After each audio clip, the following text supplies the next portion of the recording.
ያለ ነዳጅና ያለ ቻርጅ የምትሰራና ለገዛ ሰው ቤሳቤስቲን ማታስወጣ ዘመናዊ መኪናን መፈብረኩን ተከትሎ ምዕራባውያኑ ጥርሳቸውን ነከሱበት። ተደጋጋሚ የግድያ ሙከራዎችንም አደረጉበት። አንድ ወዳጁን በመርዝ ሌላኛውን ደግሞ ምንነቱ ባልታወቀ ነገር ገደሉበት። እሱ ግን እውነትን ይዞ ጥረቱን ቀጥሏል።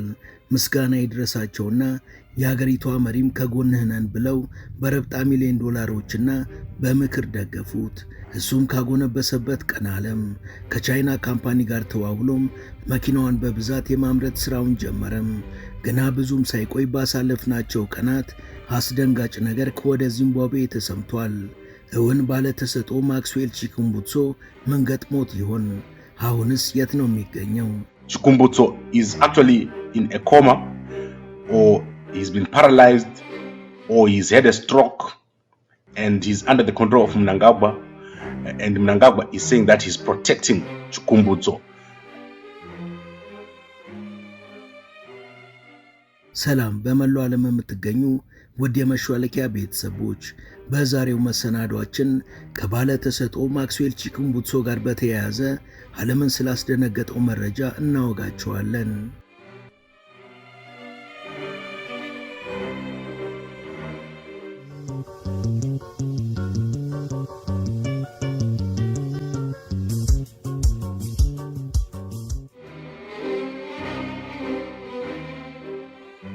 በዓለማችን እስከ ዛሬ ስለ መኪና የነበረውን እሳቤ የሚቀይር አስገራሚ የፈጠራን ሥራ ይዞ ብቅ ያለውን የዚምባብዌውን ተወላጅ ማክስዌል ቺኩምቡትሶን ባሳለፍነው ሳምንት ማቅረባችን ይታወሳል። ማክስዌል 20 ዓመት የሚሆነውን ዕድሜውን መስዋዕት ያደረገበትን የፈጠራ ውጤትም አድርሰናችሁ ነበር። እጅግ ፈተና በዝቶበት ሕይወቱንም ሊያጣ ተቃርቦ እንደነበር ዳሰናል። ማክስዌል ከፈበረከውና ዓለምን ካነጋገረው ነዳጅም ሆነ የፀሐይና የኤሌክትሪክ ቻርጅ ሳይፈልግ በዓለማችን አየር ላይ በሚገኘው የድምፅ ሞገድ ብቻ ያለ ገደብ መጓዝ የሚችል መኪናን ፈብርኳል። ይህ መኪና ብቻ ሳይሆን ያለ ባትሪና ያለ ኤሌክትሪክ የሚሰሩ ቴሌቪዥኖችንና የማብሰያ ምድጃዎችን እንዲሁም ያለምንም ነዳጅ የሚሰራ ጄኔሬተርን ፈብርኳል። ይህ የመጠቀ ጭንቅላቱ ታዲያ የዓለምን ኢኮኖሚ፣ ፖለቲካ፣ ሕክምናና አጠቃላይ ነገሮችን ከላይ ሆነው ከመጋረጃ ጀርባ የሚዘውሩትን ኤሊቶችንና የእነሱ ግዙፍ ካምፓኒዎችን እንቅልፍ የነሳ ጉዳይ ሆኗል።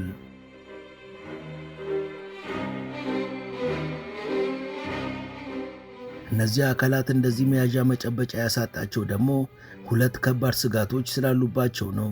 የመጀመሪያው ይህ የማክስዌል መኪና የዚምባብዌው መሪ እንዳቀዱት ከቻይናው ካዩ ካምፓኒ ጋር በመጣመር መመረት ከጀመረና ለገበያ ከቀረበ በሁሉም ሰው ዘንድ ተመራጭ መሆኑና በመላው ዓለም ባሉ ሕዝቦች ዘንድ በገፍ መሸመቱ አይቀርም። ምክንያቱም አንድ ሰው ይህን መኪና አንዴ ከገዛ በኋላ ያለምንም ሐሳብ ዝም ብሎ መንዳት ነው እንጂ ነዳጅ አለቀብኝ እያሉ ዘውትር ብር አያወጡም። አሊያም በየቀኑ ቻርጅ ከማድረግ ውጣ ውረድና ቻርጅ ጨረስኩ ብለው አይጨናንቁም። ይልቁንም ዝም ብለው መኪናዎትን አስነስተው ቤሳቤስቲን ሳያወጡ እንዲሁም ሳይሳቀቁ እስከፈለጉበት ሰዓትና ርቀት መንዳት ይችላሉ።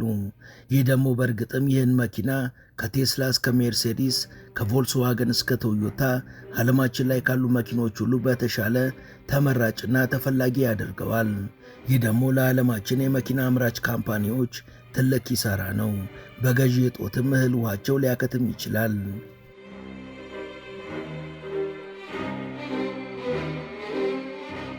ሁለተኛውና ዋናው ስጋታቸው ደግሞ በአፍሪካም ሆነ በእስያ እንዲሁም በደቡብ አሜሪካ ባሉ አገራት ውስጥ እጅግ የጠለቀ ዕውቀትና ተሰጥኦ ያላቸው በርካታ ታዳጊዎች፣ ወጣቶችና ጎልማሶች አሉ። እነዚህ አስደናቂ ዕውቀት ያላቸው ሰዎች አሁን ላይ በመላው ዓለም የሚገኙትንና የምንጠቀምባቸውን ሁሉንም ነገሮች በተሻለ ጥራትና ያለምንም ወጪ እንድንጠቀምባቸው በሚያስችል መልኩ መፈብረክ የቻሉና የሚችሉ ናቸው። ግና ሁሉም የፈጠራ ሰዎች በየአጥቢያቸውና በየሀገራቸው ዘውትር ይኮረኮሙ ነበር። የፈጠሩት ነገርም እንደ እርባና ቢስ ተቆጥሮ የትም ይጣል ነበር። ከዚህ ባሻገር ሀገራችንን ጨምሮ በበርካታ ሀገራት መሰል አስደናቂ ነገሮችን መፍጠር የቻሉ ባለተሰጥኦዎች የፈጠሩት ነገር በተጨባጭ አገልግሎት መስጠት አለመስጠቱ እንኳን በፍጹም ሳይረጋገጥ በማኅበራዊ ሚዲያዎች ላይ ሳይቀር ሙድ መያዣ ይሆናሉ፣ ይፌዝባቸዋል፣ ይብጠለጠላሉ። አሁን ግን ማክስዌል ይህን ግርዶሽ በጣጥሶ ማለፉና ስራው በመላው ዓለም መነጋገሪያ መሆኑ እንዲሁም ከምንም በላይ የአገሩ መንግስት እውቅና ከመስጠቱ ባሻገር በየጊዜው ከፍተኛ ድጋፍ ማድረጉ ደግሞ በየሀገሩ እስከ ዛሬ የነበሩትንም ሆነ በቀጣይ ለሚመጡ በርካታ ባለተሰጥኦዎች የፈጠራ ስራዎቻቸው ላይ እንዲበረቱ ከፍተኛ ተነሳሽነትን ይፈጥራል። ይህ የዚምባብዌው መሪ ተግባር ደግሞ ለምዕራባውያን አጎብዳጅ ያልሆኑ የየሀገራቱ መንግስታትን ማንቃቱና ባለተሰጥኦ ዜጎቻቸውን ማበረታታት እንዲሁም መደገፍ እንዲጀምሩ ያደርጋል። ይህ እውን ከሆነ ደግሞ ሁሉም የምዕራባውያን ሀገራት ህልውናቸው ሙሉ ለሙሉ ያከትማል። ስለዚህ ይህን ስጋታቸውን ለመቅረፍ ሲሉ የማይፈነቅሉት ድንጋይ፣ የማይሞክሩት ነገር አይኖርም።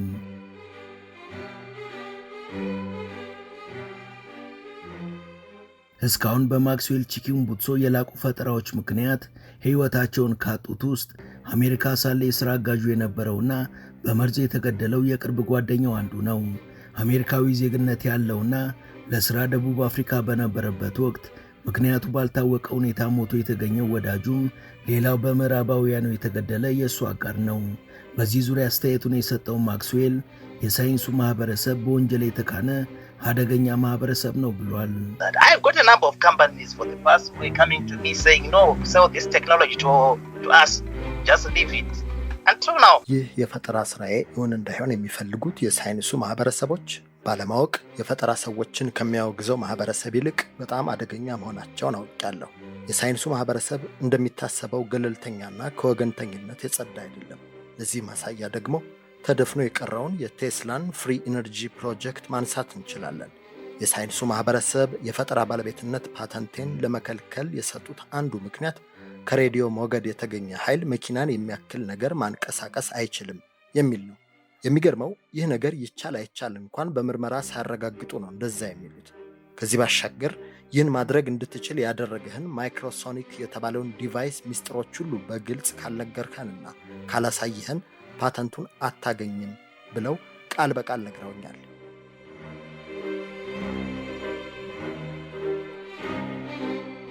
በወቅቱ ማክስዌል ይህን ቢያደርግ ልፋቱንና ከዓመት በላይ የከፈለውን መስዋዕትነት ሜዳ ላይ መበተን መሆኑን ስለሚያውቅ ፈቃደኛ ሳይሆን ቀርቷል።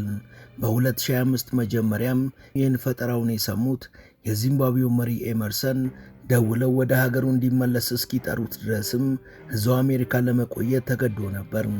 ወደ ሀገሩ ከመጣ በኋላም በአገሪቷ መሪ ከፍተኛ እገዛ ተደርጎለት እሳቸው በተገኙበት የመኪና ፋብሪካውን በፈረንጆች አቆጣጠር ፌብሩዋሪ 10 ቀን 2025 ላይ በይፋ ሥራ አስጀምሯል። የዚምባብዌ ሳይንስና ቴክኖሎጂ ባለሥልጣንም ለፈጠራ ውጤቱ የባለቤትነት ማረጋገጫ ፓተንት በመስጠት ከ10 ዓመት በላይ ካየው ውጣ ውረድ አሳርፎታል። ማክስዌል ፓተንቱን ማግኘቱን ተከትሎ ቀጣይ እርምጃው የተደላደለ ፕሮጀክቱን በገንዘብ የሚደገፍ ይሆናል ተብሎ ታስቦ ነበር። ግና የገጠመው ከዚህ ተቃራኒው ነበር። ውድ ተመልካቾቻችን ተረካችንን እዚህ ድረስ ከተከታተላችሁት ዝግጅታችንን እንደወደዳችሁት እርግጠኞች ነን። ከእናንተ የሚጠበቀው ቻናሉ የበለጠ እንዲያድግ አንድ ጊዜ ሰብስክራይብ ማድረግ ብቻ ነው። እናም ሰብስክራይብ እንድታደርጉ አስታውሰን ተረካችንን እንቀጥል። የሱ ፈጠራ ትክክለኛ ሆኖ ሳለ ከአይምሯቸው በላይ ሆኖ ሊደርሱበት ባለመቻላቸው የተንገበገቡት ረጃጅሞቹ የሳይንሱ ማህበረሰቦች በሚዲያ ባለሙያ ስም ከምዕራባውያኑ ሀገራት በርካታ ሰዎችን በመላክ ልጁ ጫና ውስጥ እንዲገባ ከማድረግ ጀምሮ የቻሉትን ያህል ምስጢር ለመሰብሰብ ሙከራ ማድረግ ጀመሩ።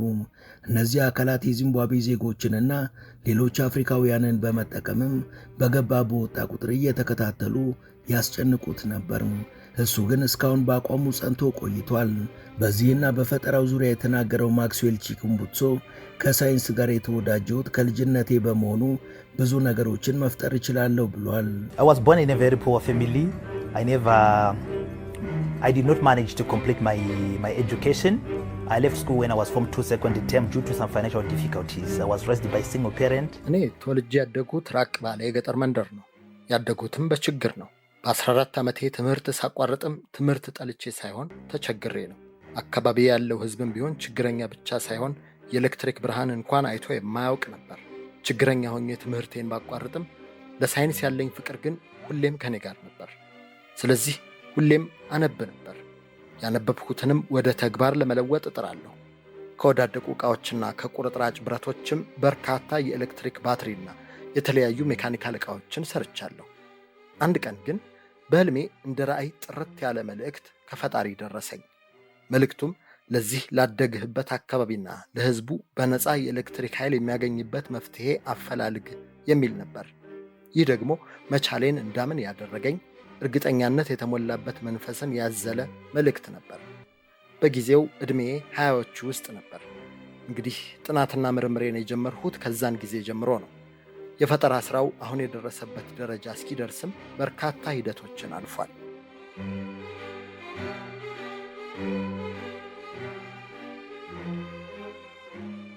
ማክስዌል አክሎም ዓላማው የትውልድ አካባቢውንና የዚምባብዌን ሕዝብ መጥቀም እንደሆነ እንዲሁም ለፈጠራው ድጋፍና እውቅና ማግኘቱ ጥሩ ለውጥ እንደሆነ ገልጿል። Identify the communities, the people who can do so that we can just provide them with the skill and they can design, they can construct their own machines and use.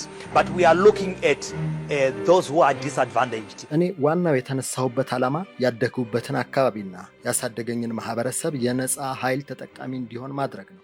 ከፍ ሲልም የሀገሬ የዚምባብዌ ሕዝብን ከትሩፋቱ ተቋዳሽ ማድረግ ነው። ይሁንና እንደዚህ አይነት የፈጠራ ሥራ ከዚህ በፊት በዚምባብዌ ድጋፍ ሊያገኝ ቀርቶ እውቅና እንኳን ለማግኘትም የማይቻል ነበር። አሁን ግን የፈጠራውን ፓተንት አግኝቼ በሕጋዊ መንገድ ወደ ሥራ የምገባበት ጊዜ ላይ ደርሻለሁ። ከእንግዲህ ይህ የፈጠራ ውጤት የእኔ ብቻ ሳይሆን የሁሉም የዚምባብዌ ዜጎች ሀብትና ኃላፊነት ነው።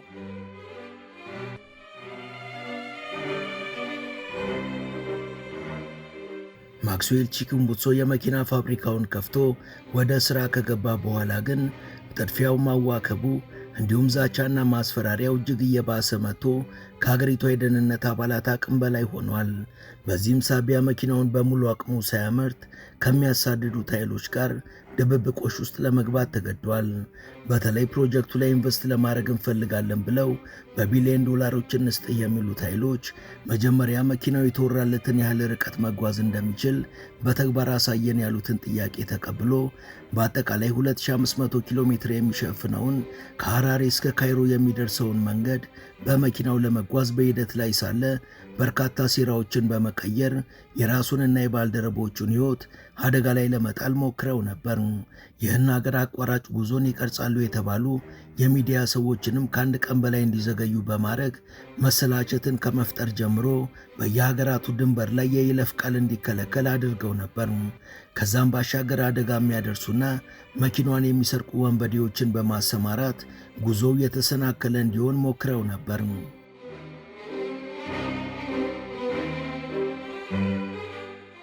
እነዚህ ያደረጓቸውን ነገሮች ተከትሎ የተፈጠረውን መዘግየትም እሱ በፈጠረው ዲቫይስ ላይ ችግር ገጥሞ ነው የሚል የውሸት ፕሮፓጋንዳ በመንዛት ቀድሞውንም አይሆንም ብለናችሁ ነበር አይነት አስተያየቶችን እየሰነዘሩ ነው።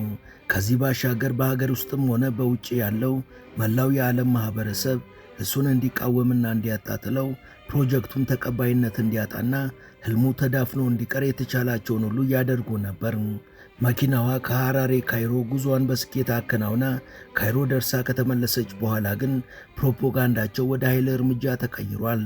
በአሁኑ ወቅትም እሱን ከምድረ ገጽ ለማጥፋት እየሞከሩ ሲሆን በአንድ ቅጥረኛ ስናይፐርም የግድያ ሙከራ ተደርጎበት በአስገራሚ ሁኔታ ተርፏል። በዚህ ዙሪያ የተጠየቀው ቺኩምቡትሶ አሁን ላይ ያለበትን ቦታ መግለጽ እንደማይፈልግ ተናግሮ ከግድያ ሙከራው በኋላ ለጥቂት ጊዜ እናቱ ዘንድ ገጠር ሄዶ ተደብቆ እንደነበር ተናግሯል።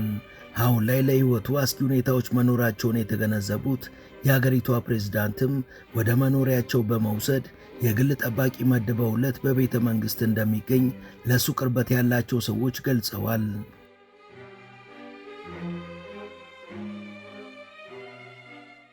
ማክስዌል ቺኩምቡትሶ በፕሬዝዳንቱ መኖሪያ እንደሚገኝ አረጋግጫለሁ ያለው አንድ የሚዲያ ባለሙያ ከአንድ ባለስልጣን አገኘሁት ብሎ በምስል አስደግፎ በቲክቶክ ገጹ ላይ ያካፈለው መረጃ ግን በእጅጉ አስደንጋጭ ነው። ጋባዌ የተባለው ይሄው የሚዲያ ባለሙያ ማጋራ የተባለውን ባለስልጣን በመጥቀስ ማክስዌል የሚገኘው ከፕሬዝዳንቱ ዘንድ ነው፣ ነገር ግን ምክንያቱ ባልታወቀ ሁኔታ በጠና ታሟል፣ እንደኔ አመለካከት ኮማ ውስጥ ገብቷል፣ አሊያም ፓራላይዝድ ሆኗል ወይ ደግሞ ስትሮክ የገጠመው ይመስለኛል ብሏል። ይህን ተከትሎም የሀገሪቷ ሕዝብ ፕሬዝዳንቱ በከፍተኛ ሁኔታ እንዲጠብቁትና ሚስጥራዊ የሆነ ቦታ እንዲሸሽጉትም እየተማጸነ ነው። እንደታሰበውም እሱን ለማጥቃት የሚፈልጉት አካላት ምዕራባውያኑ መሆናቸው ተረጋግጧል።